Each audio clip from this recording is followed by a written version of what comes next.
his nonviolent direct action, tough love, forces America to confront its conscience, forces America's conscience, I should say, to confront the reality between the contradiction of the promise and precepts of America as enshrined in the Declaration of Independence and the Constitution, and the reality of how America treated its African American citizens, okay, and enabled America to embark on an extraordinary journey of recovery.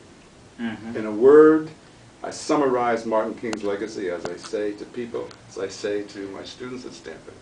Except for the Emancipation Proclamation of Abraham Lincoln, Martin Luther King Jr. in 12 years and 4 months from 1956 to April 4th, 1968, may have done more to achieve political and economic and social justice in America than any other single person or event in the previous 400 years, in 12 years, in 4 months. You hear what I'm saying? Wow. Okay? And we, and I think he would say, now that we're in the first decade of the 21st century, he would say there's no way we're going to make a fully successful transition from the legacy of slavery of the 20th century into the 21st century until we are prepared to put that baggage, or as I said in an article, to put that 800-pound gorilla of the old paradigm of race relations.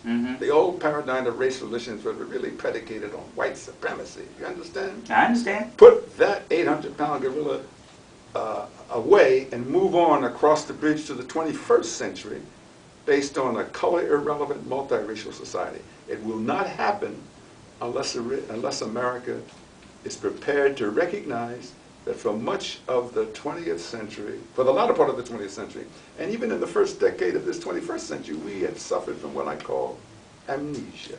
Absolutely. You know, I want to ask you a question because there's so many things to cover. Yes. And there won't be enough time. I hear you. But I have one question to ask you.